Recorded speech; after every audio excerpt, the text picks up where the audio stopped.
Morning, one and all. Yes, I am back in the UK after my self-imposed exile in Jamaica. I fully needed that holiday in Jamaica, and as I say, we're going into the end game on everything else that's going on around me. But why am I doing this from the car? I'll explain. It is Saturday morning. It is 1 minute to midday, so it's just about morning, and I am driving to pick a keyboard up. So of course many of you will sort of wonder, why am I doing this about driving to pick a keyboard up? Well, because it's a keyboard I never ever thought I would own. Yes, it was on my keyboard bucket list, but they don't come up very often, and when they do come up, they come up extremely expensive. Way beyond what I'm prepared to pay.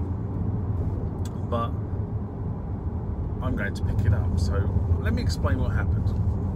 While I was in Jamaica, this particular keyboard was listed on eBay. So I looked at it. It was up as an auction, and it was up for, at that point in time, about £140, 140 UK pounds. So I thought to myself, well, you know what? I've seen these things go for much, much more. I mean, I'm talking much, much more. I'm talking thousands of UK pounds. And this is 140 UK pounds. And the seller had been very, very detailed in terms of the photographs he'd taken. So the keyboard is full UK spec, 240 volt, and it's in extremely good condition. There seems to be very few bumps and scratches on the keyboard that I can see anyway from the photographs, and the photographs covered this keyboard in a lot of detail.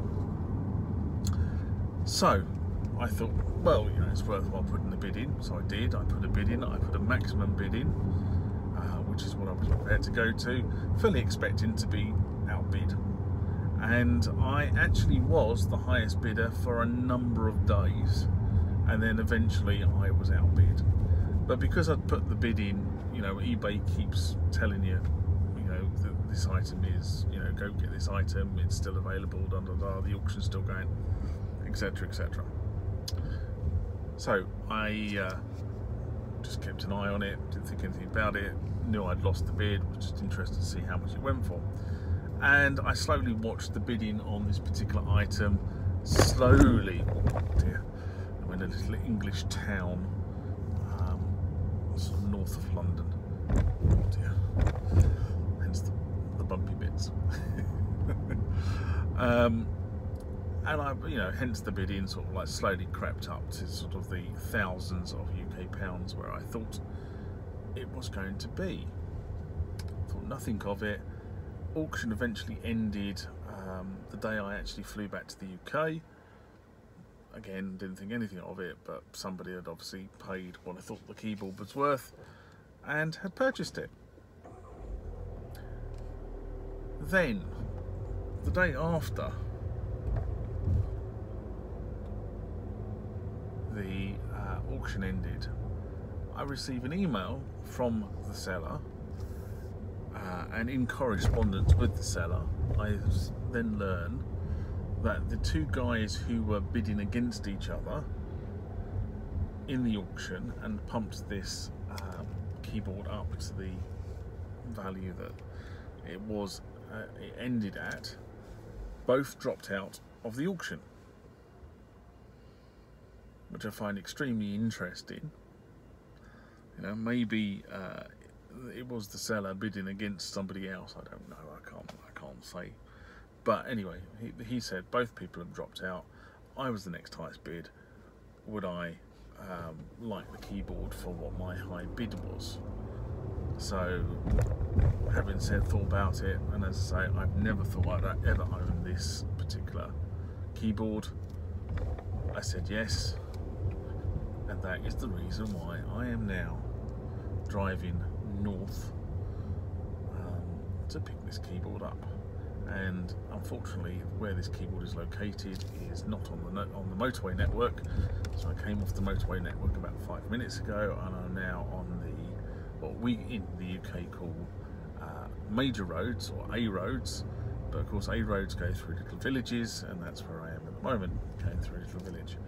Now, according to the sat nav, which is over there, I have got about another hour's worth of drive to go, so I should be there with a little bit of luck around about 1:15, and at that point I will get to see what this keyboard is. And I'm not telling you what this keyboard is purposely at the moment, so I can actually show you it when I load it into the car. However, what I will say is that this particular keyboard, when brand new, when sold by the manufacturer, retailed for $8,500, and it had a number of optional extras that came with it, including things like full digital outputs, etc. And they retail for thousands of dollars too. So this was an extremely expensive keyboard when new, hence the reason why I've seen it go for many thousands of UK pounds when they've come up in the second-hand market. So I am extremely rapt at the fact that I have actually managed to buy this keyboard, and I haven't managed to buy it for many thousands of pounds. I haven't even managed to buy it for £1,000. So I am extremely rapt. I'm actually quite excited. I don't normally get excited about buying keyboards. I mean, I love buying keyboards, I love buying legacy equipment, but I don't tend to get excited, and funny enough, I can actually feel myself feeling quite excited about going to pick this keyboard up. So that means I'm extremely sad, or this is a phenomenal piece of kit. Anyway, I've got about an hour's worth of driving to do.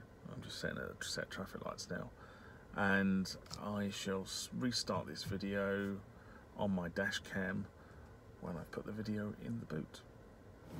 So I've arrived at the pickup point, which is in the storage facility that is over my shoulder, and I'm just waiting for the vendor to turn up. So I'm a little bit early. I made extremely good time. I got here about 15 minutes ahead of when I said I'd meet him, so really now it's just a case of drinking my water and waiting for him to turn up. So as a quick pit stop, I've now picked the keyboard up, and there it is. It's sitting in the boot of my car. Excuse me. Now, anybody who knows about keyboards will know from that iconic end plate what this keyboard actually is. But excuse me, I am a sucker for McDonald's milkshakes, and I needed to stop because I needed to use the restroom, and it just so happens it was McDonald's, so I went and got a milkshake. Yes, I know they're not good for me, but I am an absolute sucker for McDonald's milkshakes. So I've played it. I am blown away by it. I am literally blown away by it. I was so impressed with just a 5-minute play on it. And I know I've got some fairly iconic keyboards, but believe me, this is pretty damn good. So now time to drive home. Catch you later. So those of you who are expecting to see the mystery keyboard, I apologise, I didn't have time to get it out and show it in its full glory this week, because I am